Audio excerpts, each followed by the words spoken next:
Alright, what's happening, y'all? It's your boy Rico from StreetScores, and you know what we're here to do today, man. We're here to break down this Commanders versus Eagles NFC Championship game preview. But of course, we're mostly here to talk about why the Washington Commanders will beat the Eagles. We're going to break down all of the most important stats, most important matchups. Also, apparently Jalen Hurts plans on playing in a knee brace, so he will be hobbled, maybe less mobile than we're used to. Also, I have a big-time injury update between both teams, who's playing, who's not, all of that type of stuff. And before we get any further, first of all, I have a trivia fact question to give you at the end of the video, so make sure you stay tuned for that. And also, you already know, man, this video is sponsored by BetUS Sportsbook and Casino. And before we get into everything else, make sure you stiff on that like button, stiff on the subscription button, stiff on the bell next to that subscription button so you get notification each and every time I release an informative and opinionated video just like this one. Make sure you stay tuned to all of the content. Really appreciate y'all for pulling up and supporting every video, every live stream. You know I will be live streaming this upcoming game against the Eagles, this NFC Championship on the way to the Super Bowl, man. I'll be breaking down live play-by-play analysis, all four quarters, everything. So make sure you pull up for that. And after we win, we'll have a call-in show, victory call-in show. Without further ado, let's go ahead and dive into this video right now, man. Let's get it. Adam.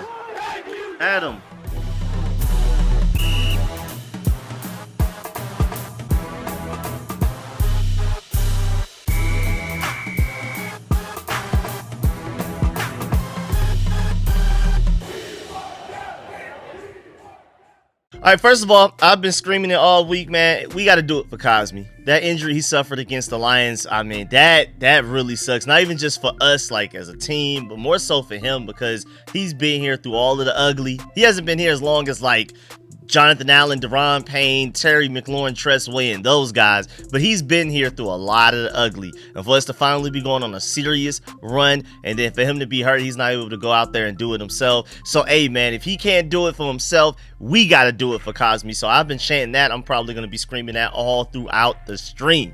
Also, just to let you know, this Commanders-Eagles game is the most expensive NFC title game in NFL history. The average purchase price is $1,310 with the cheapest ticket available at $620. Of course, you have some Eagles fans on the internet talking about that's because of them. No, that's because of Jalen Daniels. We just broke a record last week with the Detroit Lions where it was the most expensive non-Super Bowl ticket of all time. So I don't know where Eagles think whatever world they're living in, man, it must be nice.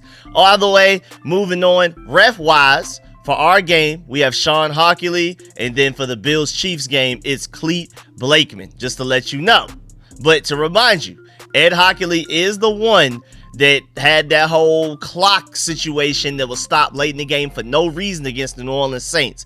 Also on top of that, the last 5 years, the Eagles are 6-0 with Sean Hockley 5-1 against the spread, and then also the Commanders are 1-2 with Sean Hockley reffing our games, 0-3 against the spread. So referee wise, it's not looking good for us, but keeping it pushing. Shouts out to @NFL Ref Stats 1 for always doing these breakdowns, man. So to break it down for the refs between our teams, the Washington Commanders versus Philadelphia Eagles officiating crew cheat sheet. The Sean Hockley-led unit with additions from Alex Kemp, Clay Martin, Brad Allen, and Cleet Blakeman crews. The Hockley-Kemp-Martin contingent will be monitoring the trenches. This is important as Hockley and Martin rank number 1 and number 2 respectively, with 60% and 58.5% of their overall penalties on the offense. The Martin-Kemp-Hockley trio rank number 1, 2, and 5 respectively, calling offensive holding penalties per game. So watch out. A lot of offensive calls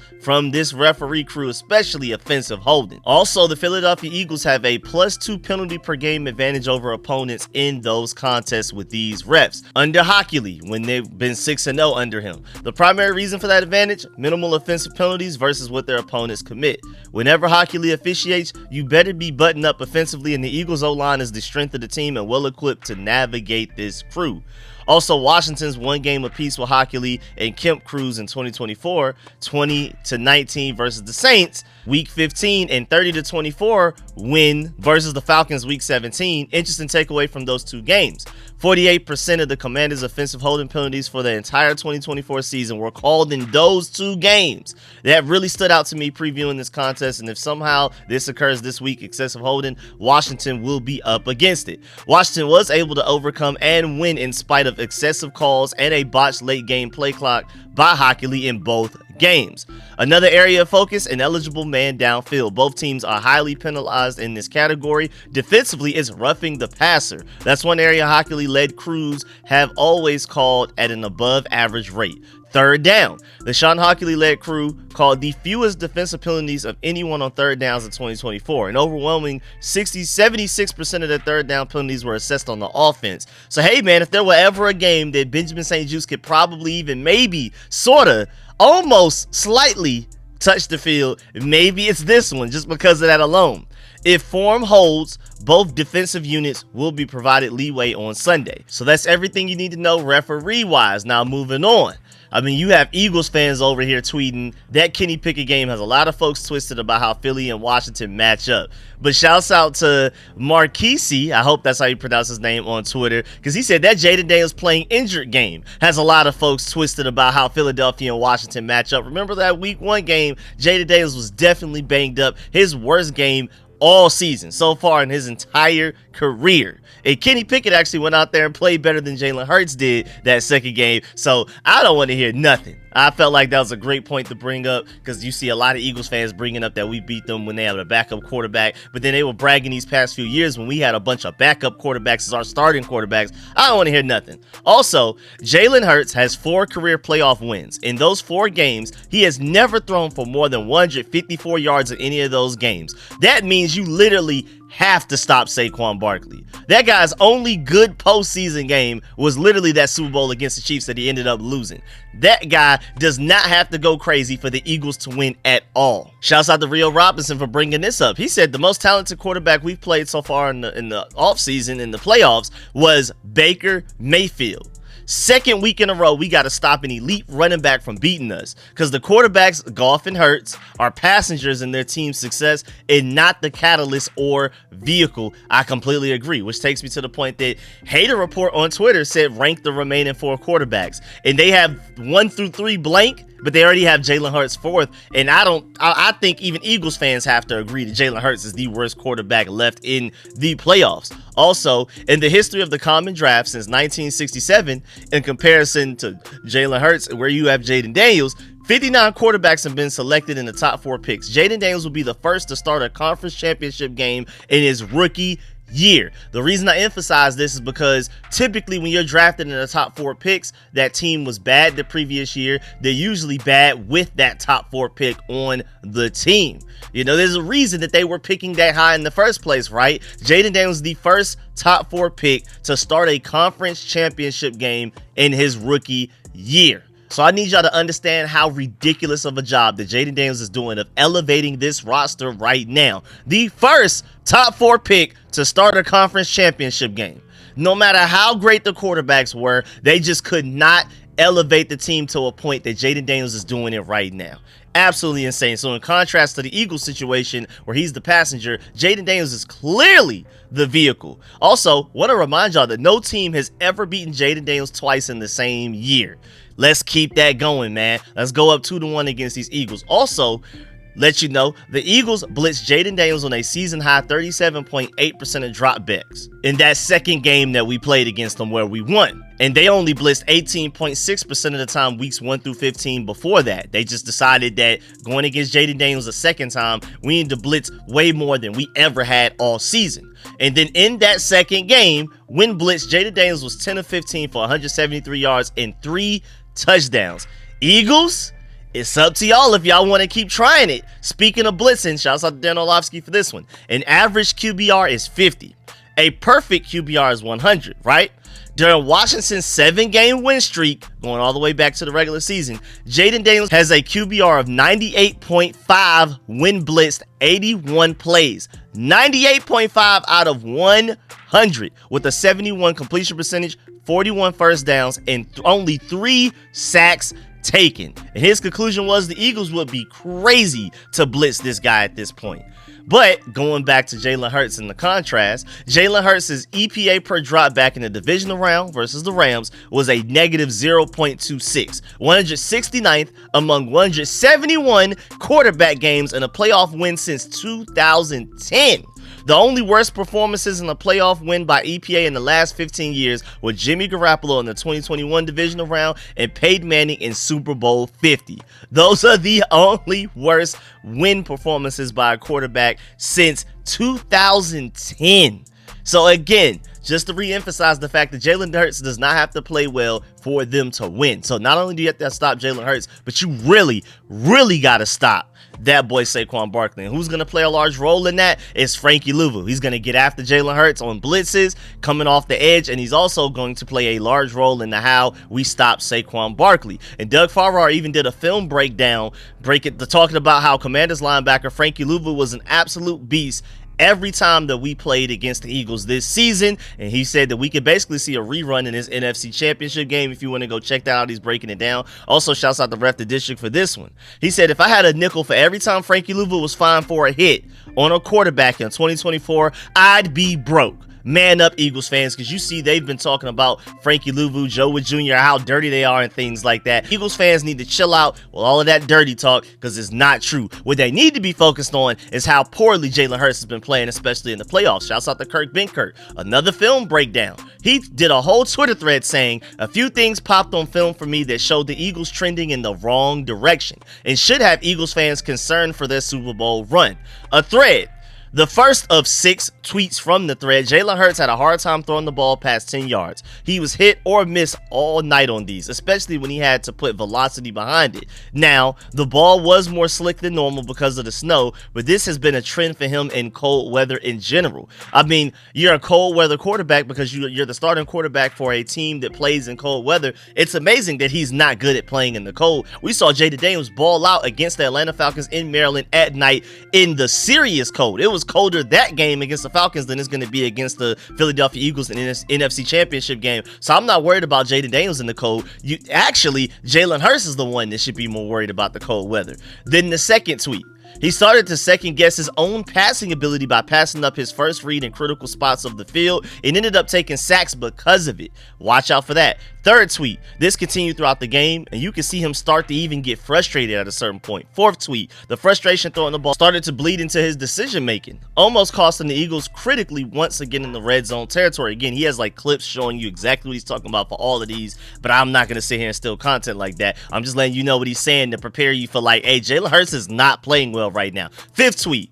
After that, he started getting even more gunshot, passing up his first read and tucking his eyes on scrambles. This is where he got injured, and it changed the rest of the game for him. And then last but not least, you can see it here. This is gunshot. There was no reaction to ditch this ball where his check down was. I don't believe he was processing well in the second half of this game, and the injury didn't help. The Eagles are going to need Saquon to go off and their defense to play lights out to have a chance this week if this is what it looks like again. Basically giving a big warning to Eagles fans and the Eagles players.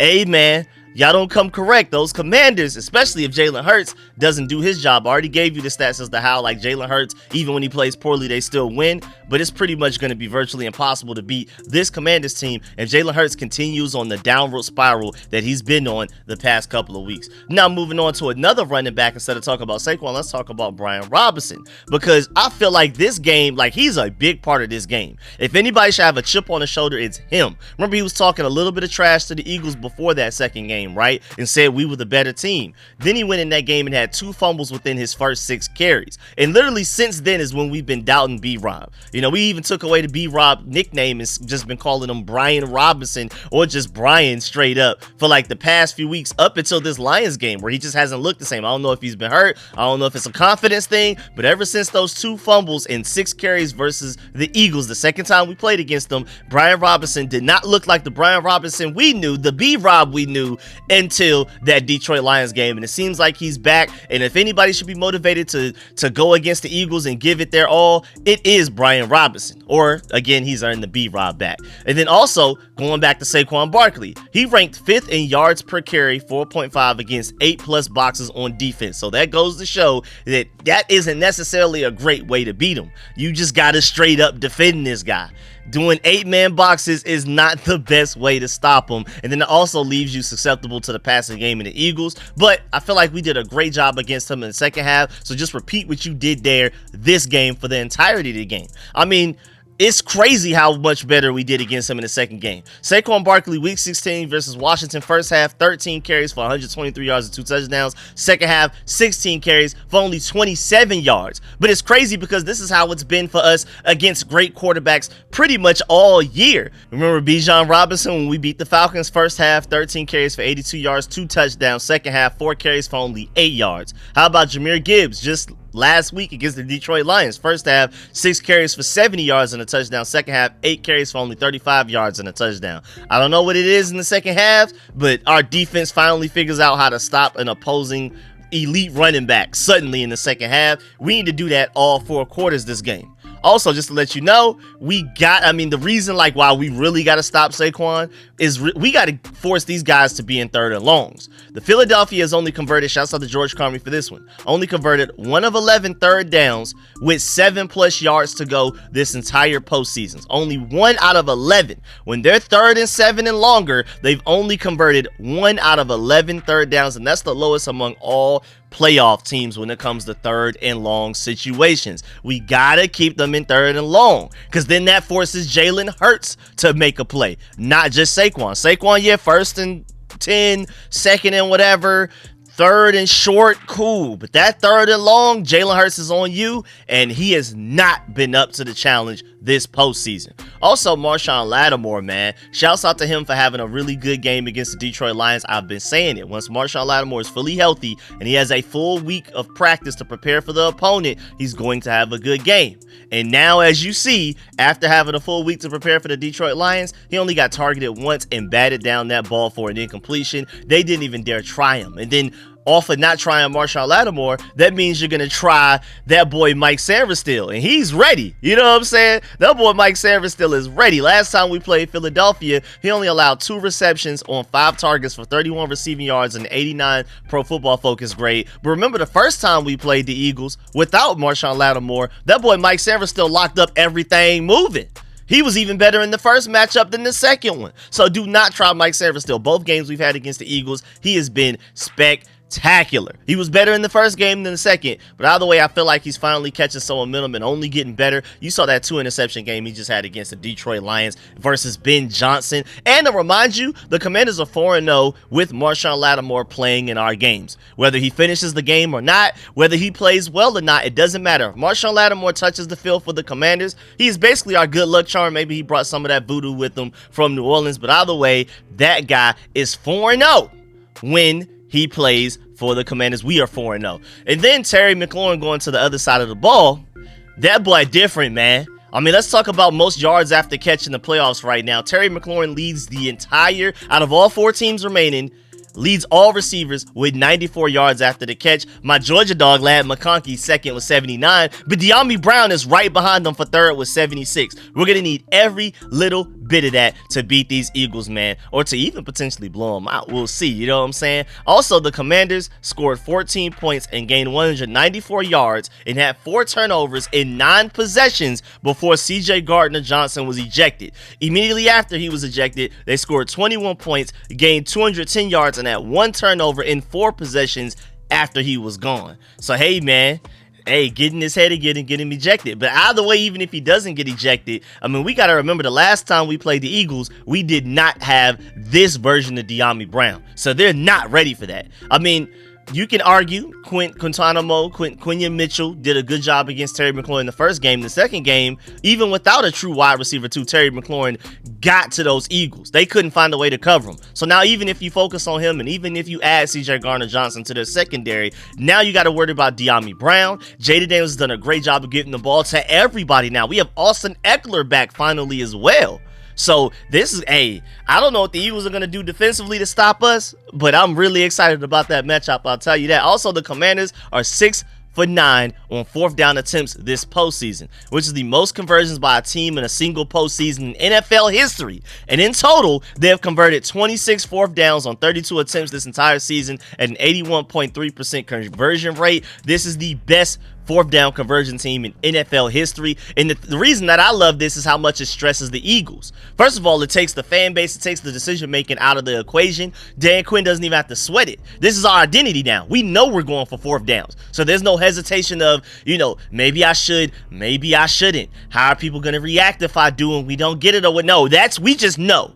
Live by the gun, die by the gun type of situation. We're going for fourth downs, and that's just it. There's no real pressure on Dan Quinn at this point, now that the identity has been made and set and abided by this team that, we're doing it. I'm sorry. It doesn't matter if we think it's a good idea. If it didn't work the previous time, we're still going to go for it the next situation that we can. There's very little pressure on Dan Quinn. A lot of people are saying that, hey, man, I can imagine being him having to come with these. But at this point, I can understand earlier, but at this point, that's literally who we are, and we're going to do it regardless. So there's not much hate that's going to go towards him, even if it doesn't work. So we're going to do it, and we're so great at it. We're historically great at it. I think the Eagles defense is scared to death about having to deal with us now, because we weren't doing that the previous two times we played them. Not at this clip. We've been a great fourth down team all year, but this postseason especially, we already know we're not doing it. Between us being so efficient on offense at converting fourth downs, or even on third down, getting us into situations where fourth downs become easier to convert, but also our kicker isn't very reliable. So it literally is just no reason for us not to go for fourth downs in any situation where you even have to think about it. Of course, fourth and long on your own 20-yard line, you don't go for those. But in any situation where once we're past the 50-yard line, we're more than likely going for it anyway. It doesn't matter what's going on. That's what got us here. That's what's going to take us to the Super Bowl. Keep doing it. And I really want to emphasize the fact that does take the pressure and the stress off of Dan Quinn for even deciding whether to go for it or not, because that's literally who we are. I know I repeated myself there quite a bit, but I really want to emphasize the fact that we're doing it. There's no thinking about it. Now, moving on, just to further my point, the Commanders have the most prolific fourth down offense of the 21st century. The most total offensive expected points added on fourth downs by a team in a single season since the year 2000. The Commanders, 2024 wise, plus 57.94. The 2022 Eagles are second with a plus 48.66, and the 2024 Bills are third with a plus 48.56. So those Bills are not playing about some fourth downs as well, but not to our level. And just to further this point, that is nearly 14% better than the 2022 Philadelphia Eagles that had the entire league wanting the tush push ban. The Commanders aren't cheating the system with the tush push and bending the rules or whatever. They're doing it the legitimate way and still doing it 14% better than the Eagles did when they were at their best with the tush push and again had people begging for it to be banned. That's how ridiculous this fourth down offense of the Commanders is. And if you think the Eagles aren't stressed about that, boy, I don't even know what to tell you. Now moving on. Also, shouts out to Air Raid Concepts for this one. He said too many Eagles fans are worrying about Hurts versus Daniels. They should be talking about Pickett versus Hurts, especially with Jalen Hurts potentially with a banged up knee, potentially playing with a brace, which we'll talk about soon. Also, Commanders defensive coordinator Joe Wood Jr. talked about Jonathan Allen's play since coming back from surgery. He said, quote, he's been playing better as he's been coming along, and I think he's going to play his best ball here coming up, unquote, and we're going to need it. I mean, first of all, versus the Detroit Lions, he has 6 pressures, tied for the most in a single game since week 11 in 2022 as far as his career goes. 4 quarterback hurries, 2 quarterback hits, and 1 tackle for loss. Remember that Sam Laporta one-handed catch was Jonathan Allen literally halfway down to the ground with Jared Goff already, where Jared Goff just was able to get that out of his hands. It was an inaccurate throw, but hey, it was a touchdown throw. But shouts out to Jonathan Allen for that big-time QB hit right there, that big-time pressure. We're going to need it too, man, because when we get to this injury report soon, after I go ahead and let y'all know about this Bet US, you're going to find out that Payne is not playing in this game, which means we're going to need a bigger game from Jonathan Allen and also a bigger game from Johnny Newton as well. But also, before we move on, do not forget, we beat the Eagles the last time we played them, and we had 5 turnovers. 5. We gave them the ball for free 5 times. No fourth downs, conversions missed. We're talking about completely drop the ball on the ground or interceptions. Gave the Eagles 5 turnovers, gave them 5 head starts, and the Eagles won the time of possession battle by a wide margin, and we still scored more points on them with 35 on that #1 overall defense than any other team all season. Just simply don't turn the ball over and you win. We beat them last time with 5 of them. If we win the turnover battle, I think we win. And also, I mean, shouts out to this Commanders defense because they finally figured out how to take the ball away at the right time, the best time possible. We've been screaming for it all season. Joe Wood Jr. and Dan Quinn have been screaming for it all season. They seem to have figured something out at the best time possible. Last second buzzer beater type of stuff. And thank goodness, man. And shouts out to this defense. We're definitely going to need that. Now, before we move on to the second half of this video, because I have a lot more stats to give you and I have a big time injury update and all kinds of stuff for the second half of this video. Before we get there, though, this show is provided by BetUS Sportsbook and Casino. And if you're looking for a new sportsbook, it should be BetUS for sure. First of all, they have the fastest payouts in the industry. I know y'all want y'all money fast because I know I do. And right now, BetUS is offering you a 150% sign-up bonus on your first deposit and a 125% sign-up bonus on your next 2 deposits for up to $2,000 with code YouTube150. And just to let you know, they also have a fast and easy deposit and withdrawal process, so it's really like, why not? Now let's take a look at some bets that we can get into directly through their website. So if you want to go ahead and bet on the Washington Commanders, the team of destiny, to go all of the way and win the Super Bowl, the odds right now are at plus 750. I mean, who would have thought that we would have made it this far? Why not us? Why can't we just keep it going and go all of the way? Nobody knows how to stop Jalen Daniels in this 4th down offense, and this defense is finally playing at their best in the season. I mean, what the best time to peak possible and learn how to take the ball away, man. So if you feel like the Commanders could not only go to the Super Bowl, but win it at plus 750 odds, if you were to put $100 down on that bet, you would win $750. So not only will you be celebrating that the Commanders won a Super Bowl for the first time since, I mean, I wasn't even alive the last time we won a Super Bowl back in 1992, that 1991 Washington Redskins team. Not only will you be celebrating the Super Bowl, but you'll also be celebrating the money that you just won. Some good money too, but y'all already know, man, I'ma keep screaming at y'all. Please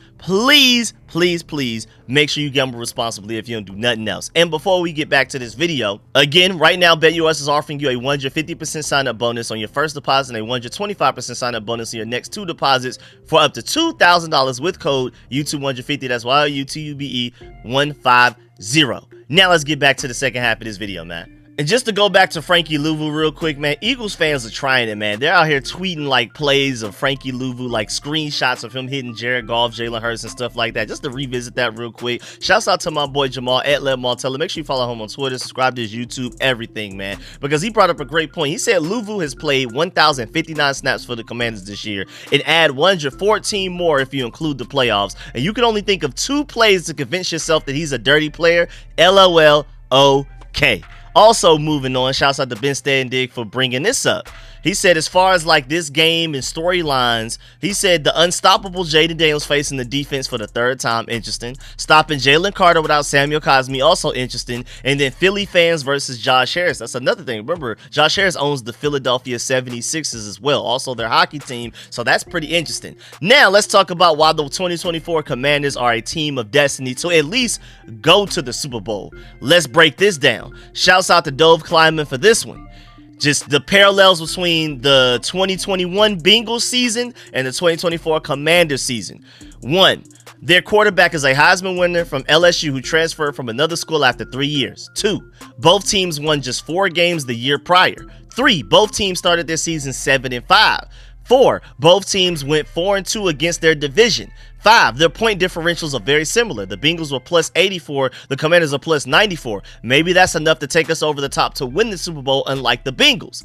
Now you have 6, both have had top 10 offenses. The Bengals 7th, Commanders 5th, but a slightly below average defense. Bengals 17th, the Commanders 18th, even though, again, the Commanders are playing their best defensive football in the postseason. 7, both teams' preseason Super Bowl odds and win over-unders were the exact same, plus 15,000 and over-under 6.5 wins.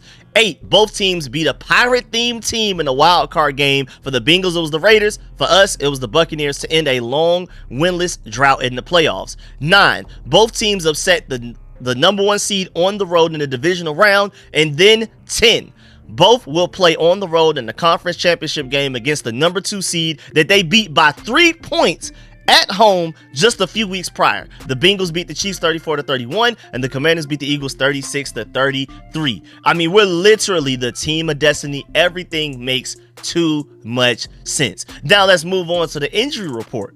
First of all, Jalen Hurts told reporters that he anticipates wearing a knee brace in this week's game against the Commanders. That boy is banged up. That boy is hobbled. And if he can't run, and if he's forced to only pass the ball, and we don't necessarily even have to account for his legs, I mean, still watch out for it. But if he's slower at the very least, oh, things can get really ugly for those Eagles, man. It could be uglier for them than that Detroit Lions game was for the Lions. We'll see, though. Also, Marshall Lattimore did not practice on Friday as in yesterday, but it was a planned rest day, so nothing to really worry about. But what we do need to worry about is that Daron Payne was originally listed as questionable in the final injury report, but now, just as of a couple of minutes ago, like literally in the middle of me recording this video, they came out and said that he's been downgraded to out, which means, like I said earlier, Jonathan Allen needs to step up big time and not only play as well as against the Detroit Lions, we're probably going to need even better. And then also Johnny Newton, it's your time to step up as well, along with guys like Sheldon Day,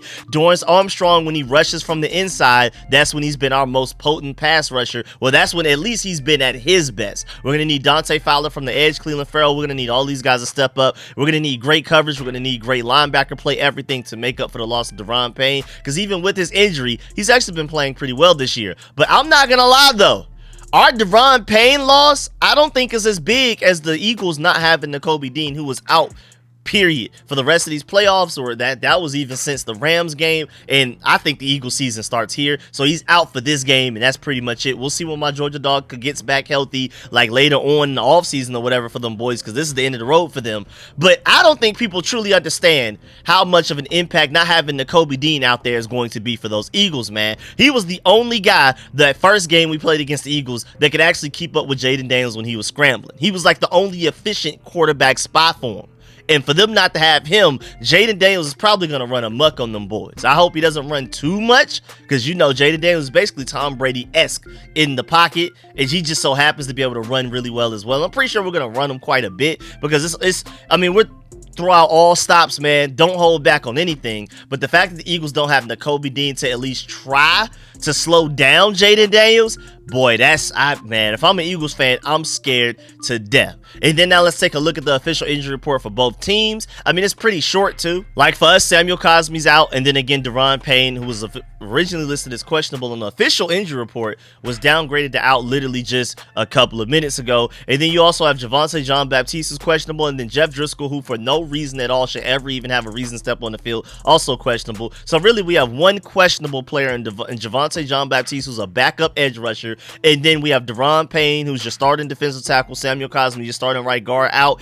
Everybody else, full go. Let's get it. And then on the Eagles side, the only people that they have out is wide receiver Britain Covey, and then defensive tackle Byron Young, and then center Cam Jurgens is questionable. Everybody else on the end is pretty good to go. But Dallas Goedert, even though he's a full go, I'm pretty sure he's way more banged up than they're leading on, because he didn't practice all week until he was a full participant on Friday, so they gave him as much time off as possible. It doesn't even say rest. They're like, that ankle is hurting that guy. Like, he's in serious pain. So even though Dallas Goedert will play, he will not be 100%. Same thing with Jalen Hurts. He's full go, not listed as questionable, but that's because more so they just need him. I feel like if it was a regular season game, they probably wouldn't even force him to play in this game, but it is the playoffs, so you have nothing to lose. So Jalen Hurts will play, but I don't think he's fully healthy to go. And then Quinion Mitchell, he suffered a shoulder injury against the Rams and did not return in that game. And even as close as it was, he was not able to come back into that game. I don't think he's that healthy within just a week, but they said he participated in practice full Thursday and Friday. We'll see how ready he is to potentially have to cover Terry McLaurin in this receiver group. Also, shouts out to Dan Quinn, moving on from the injury report.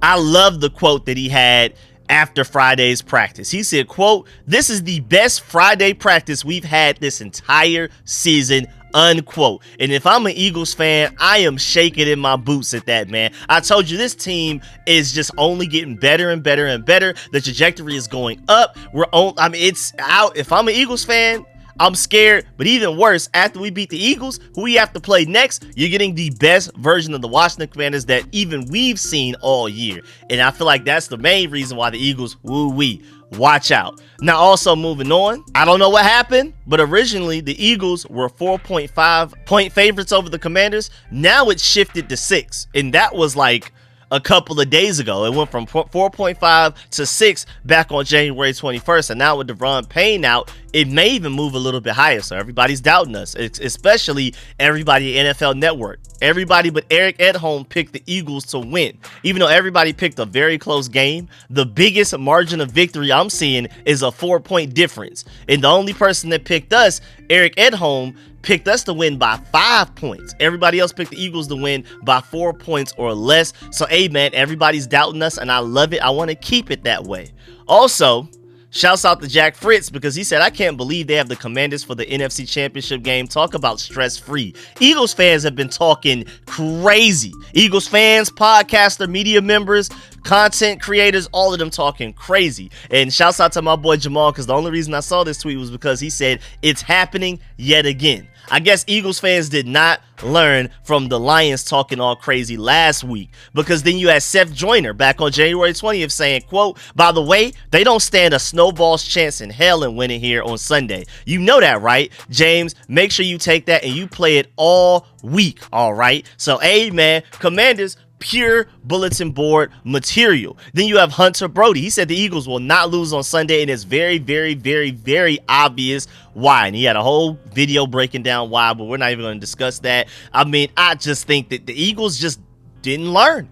They didn't learn from the Detroit Lions mistakes. And then shouts out to Richard Sherman, because he's one of the very few people out there that has a podcast that actually picked the Commanders to beat the Philadelphia Eagles. Everybody else is doubting us, but Richard Sherman and Eric Edholm are one of the few people. And you even have Kay Adams. She simply tweeted back on January 20th, Super Bowl, when replying to a tweet about Jaden Daniels. So, hey, man, Kay Adams is in our corner as well. We have Richard Sherman, we have Eric Edholm, and a couple of others. Watch out. Also, you can't forget, you have Philadelphia Eagles, Philadelphia, the city of Philadelphia mayor, out there chanting Eagles at a press conference, but she said ELGSES. I don't know, man. There's something in that water up there, man. Let's go ahead and beat them so they can regret that. Also, keeping it pushing, just to let you know, Jaden Daniels has a chance to become the first rookie quarterback in NFL history to start a Super Bowl as the Commanders face off against the division rival Eagles in the NFC Championship game. Just to remind y'all of that's never happened. Also, if we're to scream and do it for Cosme, let's also scream do it for Chief Z, RIP, because people are bringing up an incident back in 1983 where Chief Z attended a game against the Eagles at Veterans Stadium following their team's 10-point loss to the Redskins. He was attacked, suffered a broken arm, leg, and ribs, as well as a torn original costume, leaving him hospitalized. These Eagles fans don't deserve to win. Remember when they won their only Super Bowl ever, and they were out there looting perfectly innocent businesses, flipping over cars, like just destroying people's property, stealing from people for absolutely no reason whatsoever. Absolutely insane. And then also, shouts out to Chuck Bass for this one.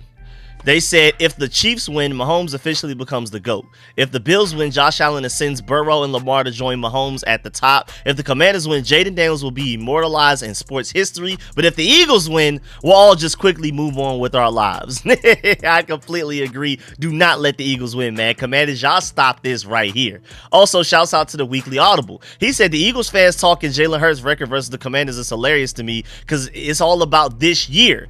Congratulations on beating Kenny Pickett. Okay, well, the quarterbacks that have faced Jalen Hurts in a Commanders uniform: Taylor Heineke, Garrett Gilbert, Carson Wentz, and Sam Howell. Thank you, Weekly Audible, for pointing that out. Eagles fans just keep talking crazy, acting like us beating Kenny Pickett was just some fluke, as if that wasn't the list of guys that they were beating it. So let's keep it going, outside of the one time they called Jaden Daniels super injured. Also, Joe Gibbs told the media that he will be at the NFC Championship game on Sunday, and he's cheering on the Commanders to beat the Philadelphia Eagles, of course. But Gibbs was in Detroit for the win last week, so the Hogs are bringing their good luck charm back on the road this week. Joe Gibbs, keep going everywhere we go. Also, shouts out to Big Doug, because this is super random, but after we beat the Eagles, I'm pretty sure we're gonna have to put this out. I'm not sure if my dog Big Doug make this. Shouts out to him. Make sure you follow him on Twitter at Doug McCray NFL. Make sure you follow him on YouTube, subscribe to him and everything, because that's a Burgundy and Gold and Georgia Bulldogs fan just like me right there. So that's my dog. I was just on his stream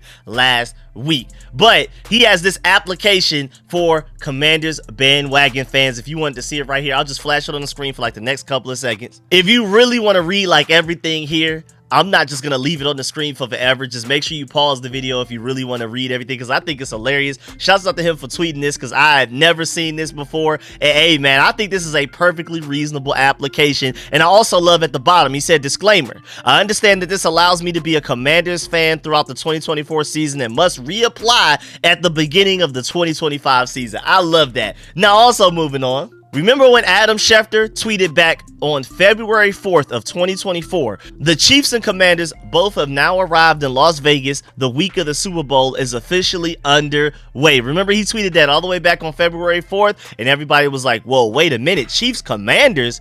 What kind of typo is that? First of all, Commanders and 49ers, I mean, the only thing they have in common is the ERS at the end, but there's nothing else. You going from numbers to letters and a completely different, I mean, Commanders is a long name, the 49ers are a short name. How do you make that mistake typo-wise? How do you, what are you even thinking about the Commanders? It's February 4th. What has you even thinking about the Commanders to where you accidentally tweeted Chiefs Commanders talking about Super Bowl week? So, hey, man, that sounds like he had an early view on the NFL script for the 2024 regular season and 2025 postseason right there, man. I don't know. Adam Schefter was a year ahead on that NFL script. Again, it sounds like we're the team of destiny right here. Also, shouts out to JP Finley for tweeting out the fact that at Ross Tucker NFL, he said he thinks Philly has the better roster, but Washington is something intangible. Quote, I wouldn't be shocked that they win it all. The Commanders have no fear, unquote. And I completely agree, man. Not only are we playing our best football right now that we've played all season, I believe we're going to be even better against the Eagles than we were against the Detroit Lions. I firmly believe that. But then on top of that, we literally have no